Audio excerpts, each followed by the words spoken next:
함께 나눌 하나님 말씀은 신약성경 마태복음 28장 19절과 20절 말씀입니다.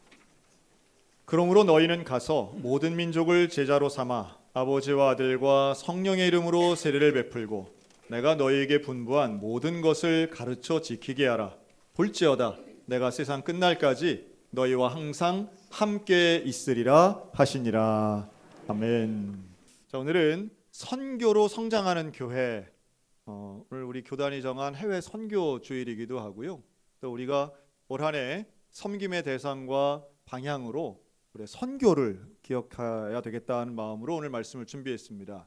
혹시 오늘 달력을 보셨는지 모르겠어요. 올해 2025년 우리 소양성결교회의 달력은 컨셉 자체가 선교입니다.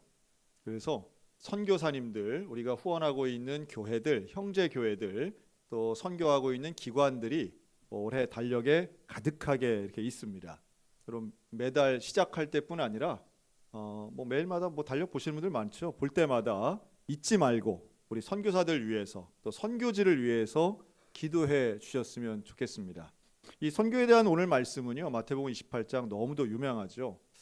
너희가 가서 모든 민족으로 제자를 삼아서 성부, 성자, 성령의 이름으로 세례를 베풀고 내가 너희에게 분부한 모든 것을 가르쳐 지키게 하라고 하는 것, 그 당부하시는 말씀을 동사로 보면 가서 세례를 베풀고 가르쳐 지키게 하라라고 명령하고 있습니다.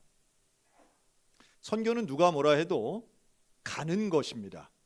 대상자에게, 때로는 불신자에게, 또는 복음이 필요한 그곳에 우리가 복음을 들고 가는 것입니다. 근데 그냥 가면 안 되겠죠. 우리가 먼저 제자가 되고 내가 세례를 받고 그리고 내가 하나님의 말씀에 배우고 순종하는 태도가 당연히 있어야 되겠죠. 그게 먼저입니다. 그러면서 영혼을 향해 또 때로는 나라와 지역을 향해 걸어가는 것은 어떤 면에서는 사랑하지 않으면 갈 수 없습니다. 먼 외국은 물론이고요. 옆집에 가장 가까이 앉아 있고 있는 직장 동료나 혹은 이웃들에게도 복음을 전한다는 건 그 영혼을 사랑하는 마음이 없어서는 불가능하겠죠. 여러분, 복음을 들고 십자가의 능력으로 다가갈 수 있는 가는 백성들 되시기를 주의 이름으로 축원합니다. 이 가는 것 얼마나 중요한지 몰라요. 마음이 있어야 갈 수 있습니다. 그리고 갈 때는 시간 들이고 돈 들여서 가는 거잖아요. 그렇게 가서 만나는 사람들, 누가 되었건, 한국인이 되었건, 춘천 사람이 되었건, 아니면 외국인이 되었건, 우리가 만날 때에 그들을 통해 하나님의 선교적 명령이 달성되고 이루어졌으면 좋겠고, 그게 우리 교회의 역사고 우리 기독교의 역사이기도 합니다. 1886년 이 조선 땅에는 최초의 근대 교육기관이 생겼습니다. 고종 황제의 명령으로 세워진 이 교육기관은 유경공원이라고 하는 교육시설이었는데요. 외국인들에 의해서 만들어진 게 아니라 우리 조선인들에 의해서 세워진 겁니다. 근데 거기에 가르치는 그 교사로 외국인들을 좀 불러왔던 거죠. 근데 그때 왔던 미국 청년 23살 호머 헐버트라고 하는 젊은 선교사가 있었습니다. 이 호머 헐버트는 원래 목사님 아들이고 근데 아버지가 대학교 총장이면서 목사님이셨어요. 그래서 이 호머 헐버트는 공부도 잘했고, 그런데 청소년 시기에 교회에서 성령 경험을 하고 그 선교적 사명을 가지고 내가 어느 나라에 가서 복음을 전할까라고 하다가 당대 가장 가난했던 나라 조선을 택해서 오게 됩니다. 그래서 와서는 가르치기는 일을 하는데요. 근데 이 호머홀버트가 사실 우리나라 역사에서 상당히 중요한 부분을 차지하더라고요. 우리나라의 역사학자, 국어학자들이 인정하는 이 젊은 시절의 호머홀버트가 어떤 일을 했느냐 하면 본인이 가르치는 그 교과서를 한글로 만든 거예요. 대단하죠.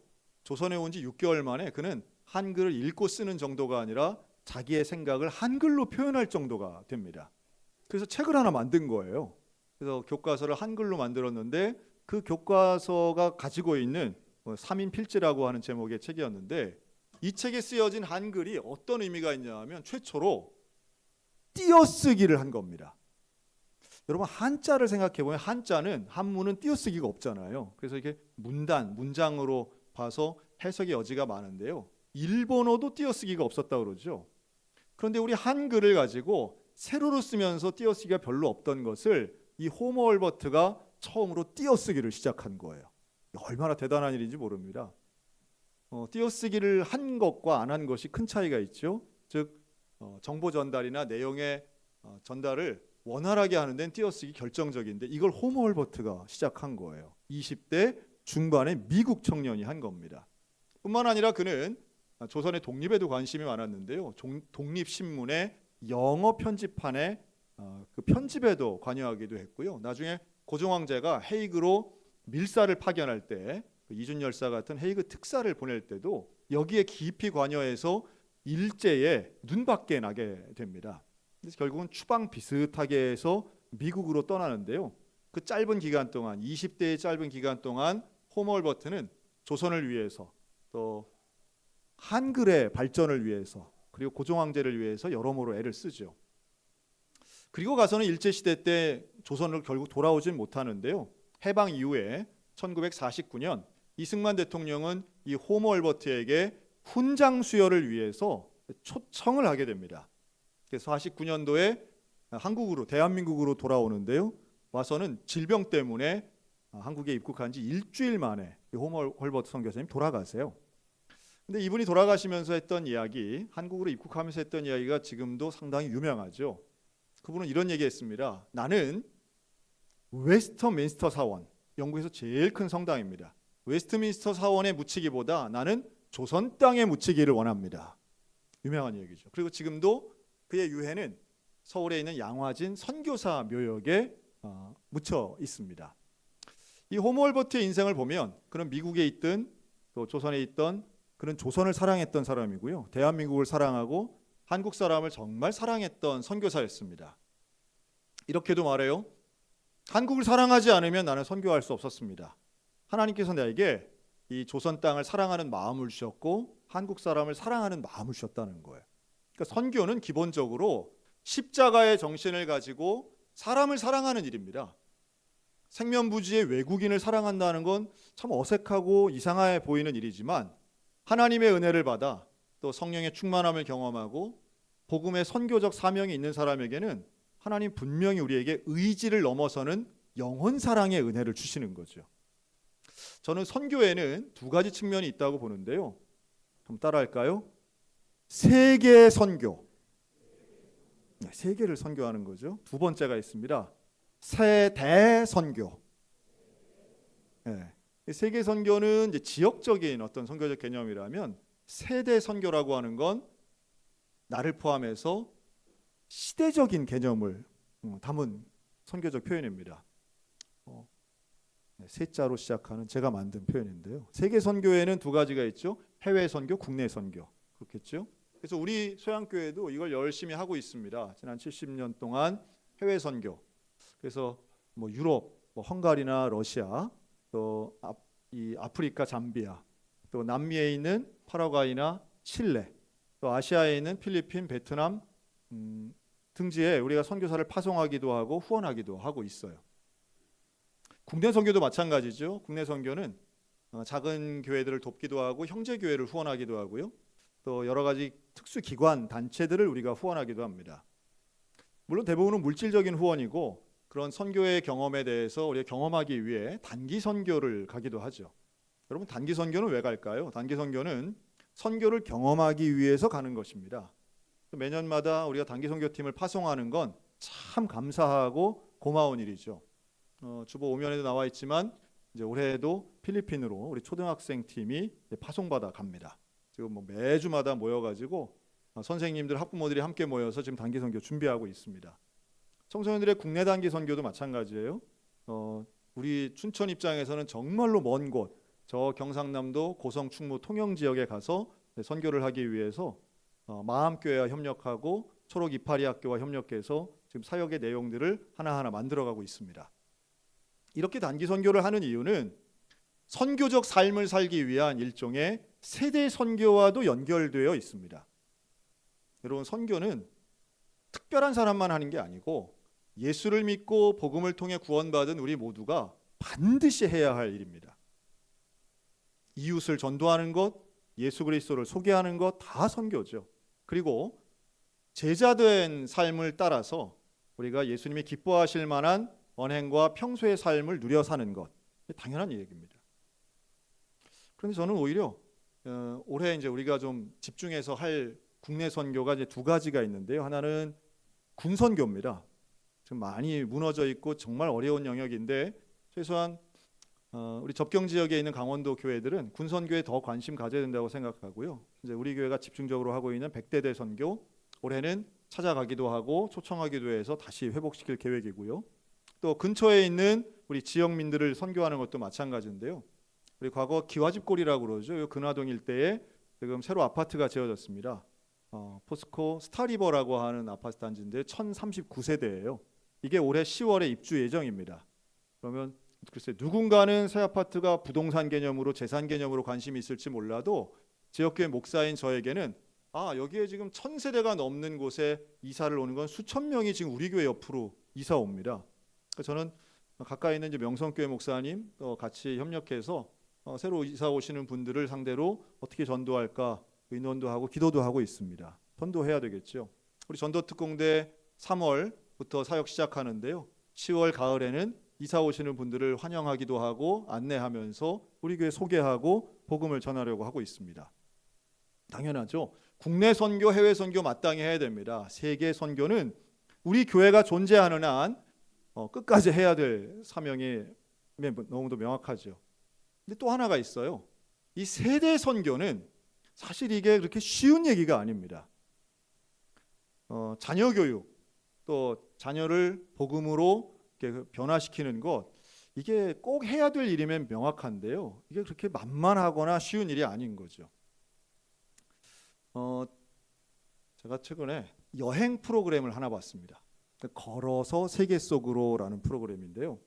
몇 년 전만 해도 우리가 알만한 도시 이런 데들이 나왔다면 요즘은 워낙들 해외여행들을 많이 다니시니까 이런 여행 다큐멘터리 프로그램에서도 웬만하면 어디서 듣도 보도 못한 동네에 찾아가가지고 이렇게 체험들을 하시더라고요. 근데 제가 본 그 프로는 파키스탄이 나왔는데요. 파키스탄의 훈자라고 하는 지역이었습니다. 파키스탄도 잘 모르겠는데 훈자는 또 이게 뭔가 검색을 해서 보니까요. 이 지역이 세계에서 최고의 장수 마을이더라고요. 저는 어디 그리스 어디 뭐 이탈리아 남부 이런 데인 줄 알았는데 이 파키스탄 훈자가 평균 연령 제일 오래 산답니다. 이렇구나. 이게 꼭 국민소득이랑 연결되는 건 아니구나 생각하고 좀 관심 있게 봤어요.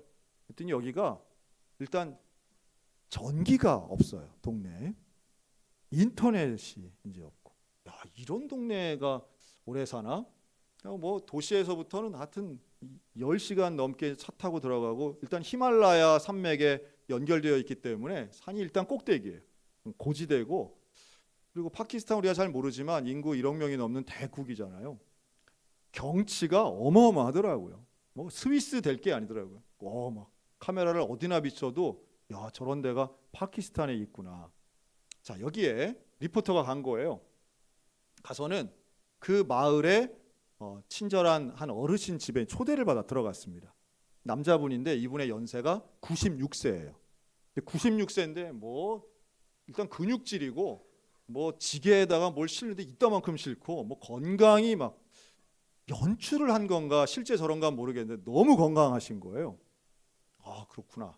뭐 스타일은 촌스러운데 아주 활기가 넘치고 건강해 보이시더라고요. 역시 훈자 장수마을. 그러고서 이제 저녁 시간이 돼서 이제 밥을 먹잖아요. 근데 뭘 먹나 보니까 그 지역에 이제 양지어주로 만든 전통 요거트를 이렇게 대접으로 딱 내놓더라고요. 역시 건강한 데는 요거트구나. 이제 보는 거죠. 그리고 거기에 뭐랑 같이 먹나 보니까 살구기름을 바른 빵이랑 같이 이걸 먹는 거예요. 자, 그걸 막 해서 이제 이만큼 해서 놓고 먹는데 리포터가 가가지고 그걸 탁 발라가지고 요거트를 먹었어요. 뻑뻑하더라고요. 자, 이게 맛있을까요? 맛이 없을까요?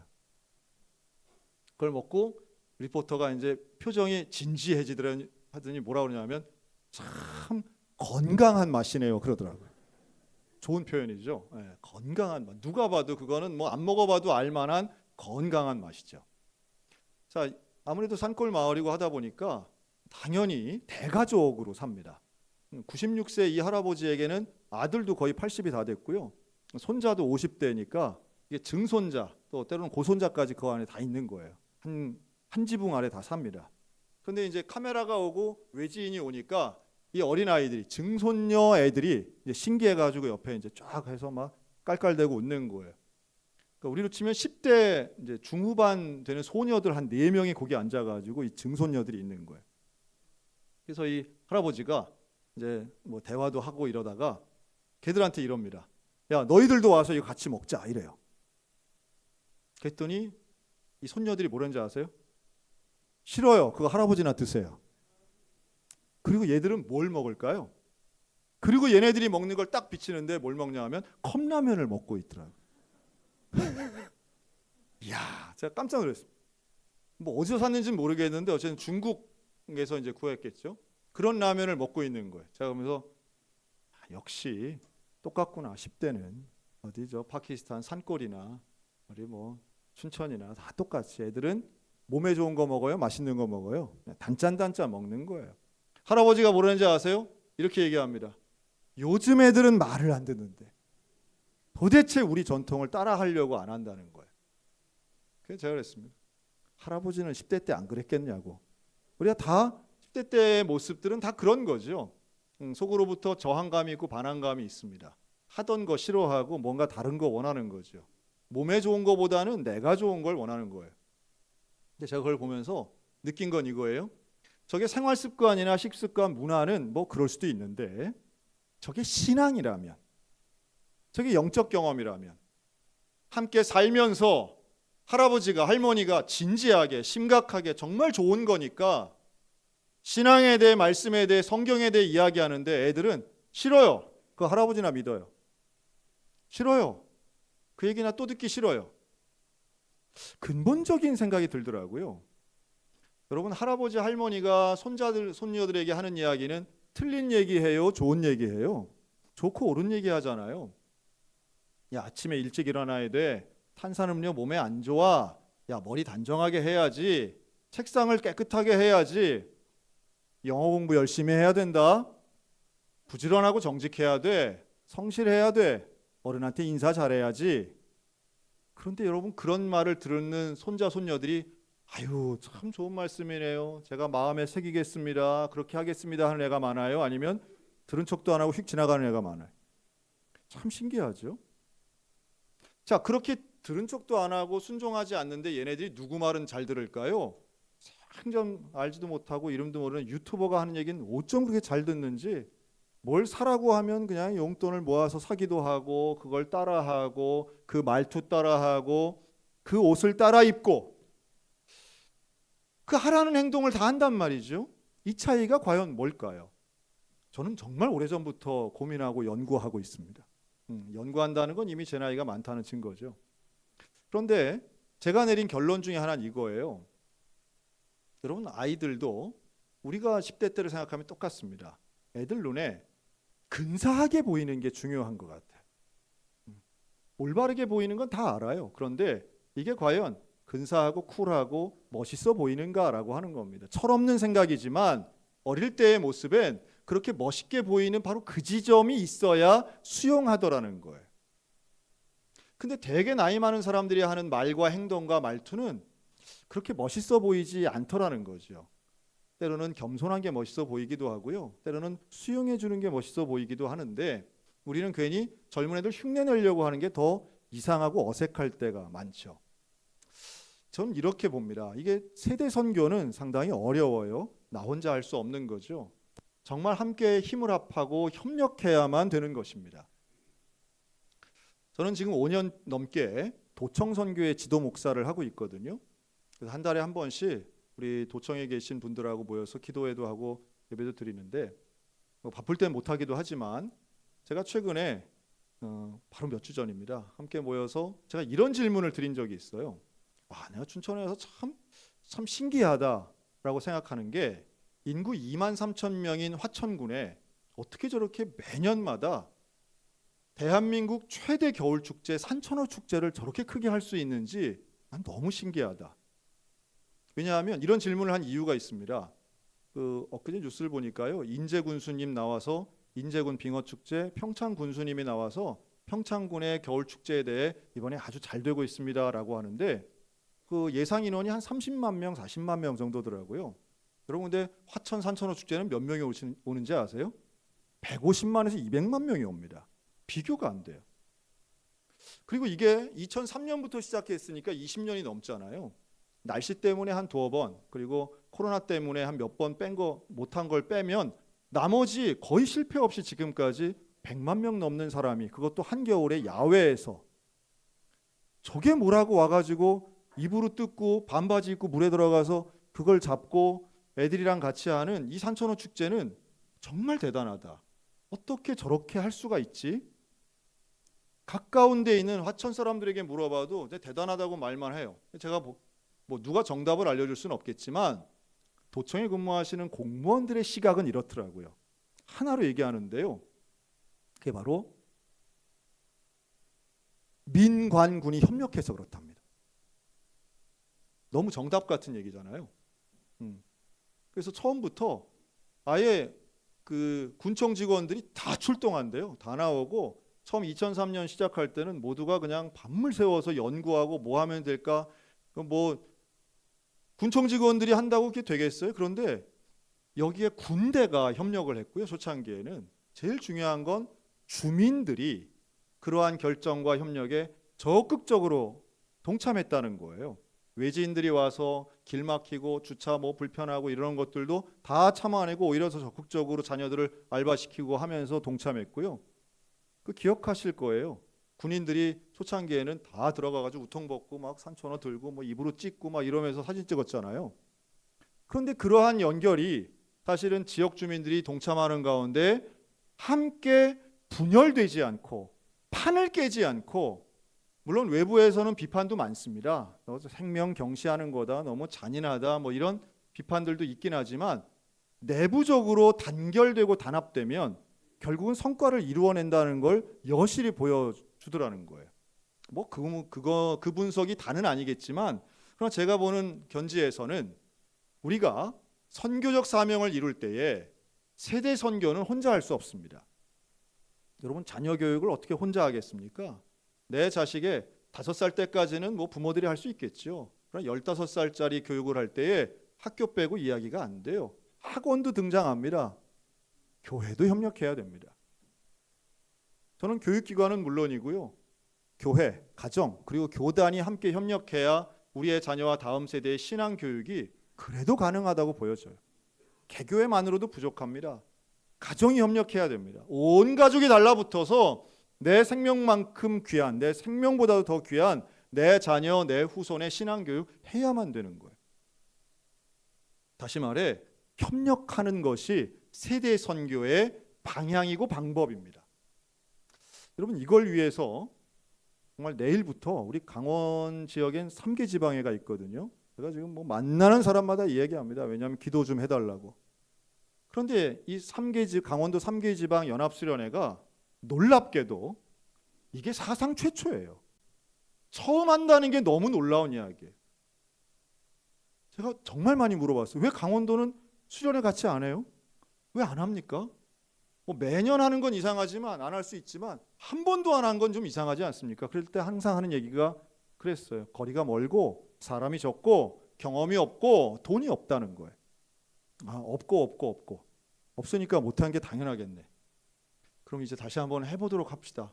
그래서 하여튼 뭐 제일 먼저 말을 꺼내던 2023년 기억합니다. 그때 강원 동지방 저 속초에 계신 분, 강원지방 원주에 계신 목사님, 이제 앞으로 지방회를 이끌어가는 회장님 되실 텐데 한번 이런 거 하면 어떨까요? 라고 했더니 좋다는 거예요. 어렵겠지만 필요한 일이니까 한번 해보죠. 그리고 시작했던 것이 1년 반 지나서 드디어 내일 시작합니다. 3개 지방 다 해도요. 재적돼 있는 재적 인원 청소년이 500명이 안 돼요. 중고등학생이. 그래서 우리가 목표를 500명 잡았습니다. 장소를 어디서 해야 되나? 우리 500명이 먹고 잘 수 있는 교회가 단 한 개도 없어요. 강원도에. 참 그렇더라고요. 소위 말해 거점 교회가 없어요. 그래서 근데 리조트는 너무 많은 거예요. 리조트는 평창에도 있고 홍천에도 있고 너무 많은데 리조트 너무 비싼 거예요. 그래서 학교를 알아봤어요. 학교. 침구류가 제공되지 않고 비누 샴푸가 없는 학교 기숙사를 빌렸습니다. 호텔이 아니죠. 한라대학교에서 흔쾌히 허락해 줬어요. 참고로 한라대학교는 한라산 밑에 있는 게 아니고 원주에 있습니다. 예. 옛날 현대그룹 안에 있는 그 한라중공업이 모체가 돼서 만든 학교에서 그래서 한라대학교더라고요. 그래서 장소를 정하고 강사를 정하는데 우리가 해본 적이 별로 없어가지고 유명한 강사 누가 있는지도 모르겠고 제가 그래서 아예 선언을 했습니다. 젊은 분으로 가자. 유명한 분 잘하는 분보다 젊은 목사님 찾아보자. 우리 부목사님들보다도 후배인 목사님이 이번에 강사로 쓰세요. 새롭게 하소서에 나왔던 목사님이세요. 찾아냅니다. 이번에 이분이 이런 연합수련회 강사로 처음 서세요. 전원희 목사님이세요. 잔치 공동체라고 하는 유명한 찬양팀이 있습니다. 거기에 속해 있는 박상수 목사님 젊은 분이세요. 강사 명단을 발표하고 총회에도 알렸습니다. 그랬더니 와 이런 분을 어디서 찾았냐고 하면서 다 저희 후배세요. 서울신학대학 졸업하신 후배입니다. 제 또래의 유명한 분들도 많이 계세요. 그런데 그런 분들보다 젊은 목사님을 한번 해보자 그랬습니다.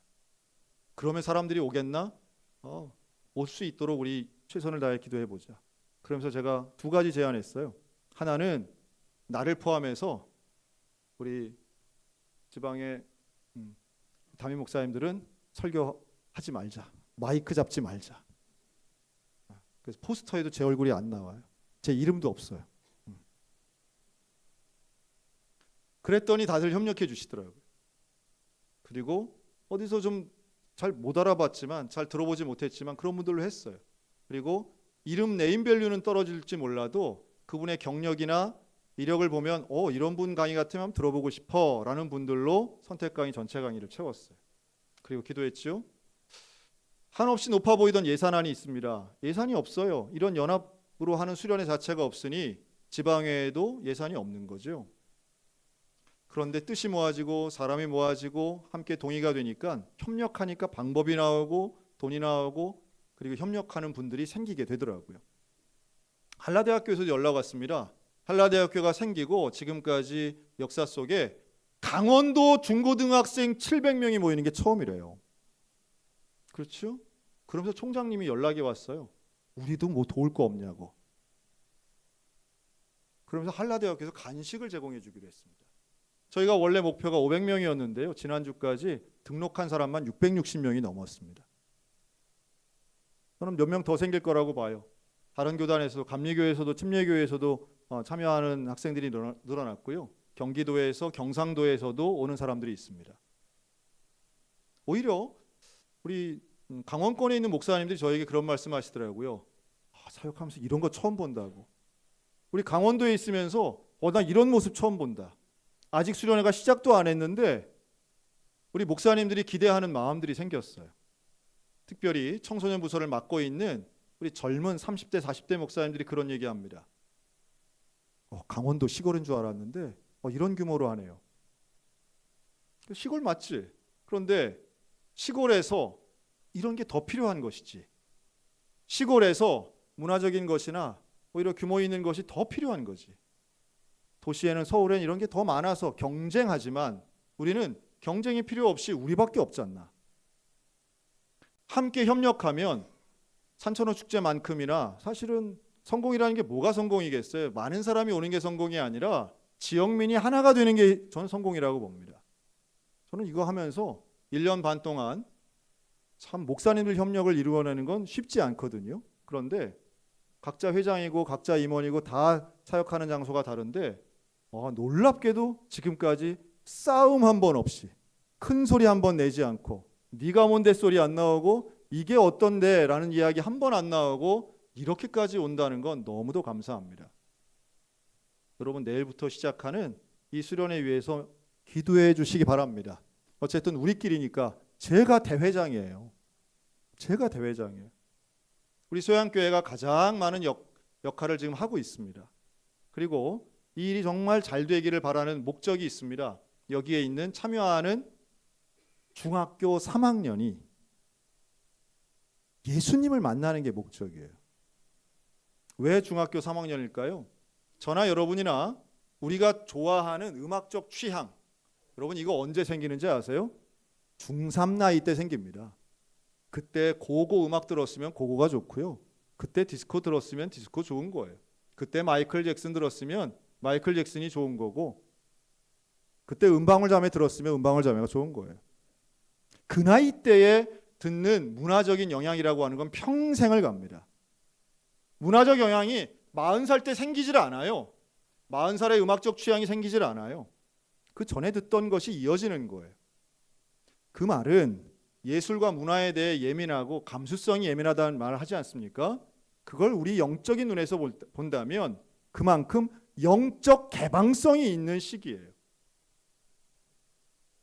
모든 것을 비판적으로도 보지만 모든 것을 온몸으로 받아들이는 시기예요. 청소년의 시기, 그래서 다루기도 어렵지만 그만큼 중요한 때입니다. 제가 목사님들 앞에 설교하면서 그랬습니다. 19살에 신학교 가신 분들 다 똑같겠지만 중학교 때 수련회에서 성령을 경험한 거예요. 다른 게 아니에요. 중학교 때 수련회 가서 찬양하는 가운데 은혜를 받은 거예요. 그렇다면 올해도 그런 일이 일어났으면 좋겠다. 정말 하나님을 만나고 하나님이 살아계심이 느껴지고 성령이 임재하는 것이 느껴지고 찬양하는 가운데 감격이 일어나고, 그런데 그런 사람들이 나뿐만 아니라 내 또래가 이렇게 많구나, 서로 간에 뛰면서 찬양하고 땀 흘리며 찬양하고 목이 쉬도록 찬양하고 기도하는 그런 경험이 10대 때 생긴다면 평생을 신앙인으로 살 수 있다. 그거 위해서 하는 거죠. 돈이 아깝겠습니까? 시간이 아깝겠습니까? 그래서 한 명을 살려낸다면 우리는 세대 선교의 역할을 감당할 수 있다고 저는 확신합니다. 한 명씩 참가하는 교회가 있어요. 철원, 고성, 저 정선에서 오는 한 명짜리 교회들이 있습니다. 여러분, 이 교회에 성령이 얼마나 기뻐하실까 하는 생각을 해요. 한 명이 오는데 교사 한 2명이 와요. 목사님 4분이 데리고 오는 거예요. 여러분, 하나님의 은혜의 역사는, 결국 선교의 역사는 누가 써 내려가겠습니까? 말씀에 순종하는 사람이 쓰는 것입니다. 오늘 우리들에게 명령하시잖아요. 예수님의 명령 너무도 명확합니다. 가라! 십자가를 들고 가라는 거예요. 가서 만나라. 그리고 저들을 제자 삼아라. 세례를 베풀어라. 그리고 내가 너희에게 명한 것, 그것을 가르쳐 지키게 해라. 전 세계에, 이웃에게, 내 자식에게 그 복음을 증거하며 전도하는 것이 선교이고, 그것은 우리 소양교회의 사명이며 저와 여러분이 평생토록 이 땅에서 호흡을 하는 동안에는 영원히 반복적으로 해야 할 일인 줄로 믿습니다. 이 일에 동참해 주시기 바랍니다. 함께 기도하시기 바랍니다. 주의 영광의 그날에 주님 말씀하시죠. 내가 끝날까지 너희와 항상 함께 하겠다. 너희는 그 선교적 사명을 감당해라. 세계 선교, 세대 선교를 감당한 우리 소양교회 가운데 우리 주님이 영원히 함께 하시겠다 약속하셨으니 주의 손 붙잡고 선교의 발걸음을 떼는 저 여러분들 다 되시기를 주님의 이름으로 축원합니다. 아멘. 기도하겠습니다.